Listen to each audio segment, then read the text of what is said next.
Okay, go ahead. What we have here is a 2 by 6 foot continuous flow pan, and this unit was manufactured in Holcomb, Michigan, and we bought it from a company called Sugarbush. And the way this unit works is we have a float box over here, and this monitors the height of the sap inside this pan. And then we have this bulk tank over here, and up above there, that's where I pour my sap in, and it fills this tank up. And then there's a valve right here. I turn this valve on, and it flows down this clear plastic food grade service hose into this tank right here. And there's a float in this, much like you would have in your bathroom, in your toilet, and that controls the height of the sap in here, and it allows it to flow in until it gets to a certain height, and then it shuts it off. Now, this has got a wood-fired wood box in here, fire box, and it's about that long, so I can put longer logs in there. And it's all lined with brick from the front to the back, and then between the brick and this outside wall it's insulated to help hold the heat in. Now between this pan and the fire box there is no shield. This is directly on top of the fire, so you get that fire contact. And we try to keep it about 225 degrees in here for boiling. And then when we get ready to draw it off, we want it closer to 180 degrees so that we don't harm our jugs, which are right here. And we draw it off at this corner right here, and these are the type of jugs we use. They're really heavy plastic, but again, we want it around 180 degrees when we draw it off. Now we're getting really close. Now this is about 2.5 days of cooking and about 125 gallons of sap.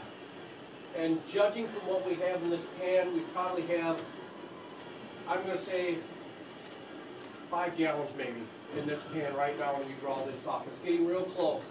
So what we're trying to do now is to monitor the fire to keep it down just enough to keep it evaporating, but not too much of a boil. Because when we start to draw this off, we don't want to scorch the pan. So it's a delicate balance from drawing it off and then adding new sap. I have 2 buckets here on the floor, so we can very quickly pour new sap in there so we don't scorch the pan. So right now it's just a delicate little dance, you might say, between the heat and getting ready to pull this off.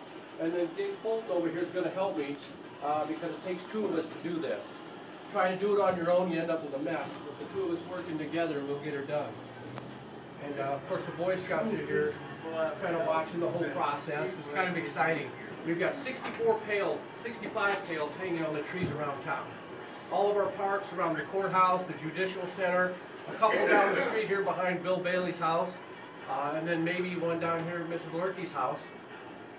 But usually at the end of the day, when it's a little bit warmer, I go out, me and my wife and others who help, and we dump our pails, because you try to dump them in the morning, they're frozen in the pails and you can't get it out. So you do it in the afternoon, and it was like almost 8 o'clock last night when I got done. And everything is recorded in a little book here. Every tree is numbered in town here, and then I can keep track of exactly how much each tree produces, and then the temperature. And then I look at it at the end of the season, and it lets me know which trees are the best producers, so the following year I'll revisit that tree, and then some that aren't producing, I'll give them a break and move on to another tree. They're all numbered except for the trees around the courthouse, and I just gave them historical names. For kind of a lesson when school comes, I could talk about the names that are on the pails, like George Washington, Thomas Jefferson, Abraham Lincoln, so it's kind of a history lesson because I love history. And the names are on the pails, and John Phelps, and Governor Frank Loudon, and Thomas Ford, and others. But those are good producers in front of the courthouse, big trees. Of course, the judicial center. But that's basically our system.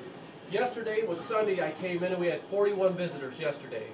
And we're probably going to double that today. And with the walking path here, it brings people right by the building. It's exciting. And then I have a sign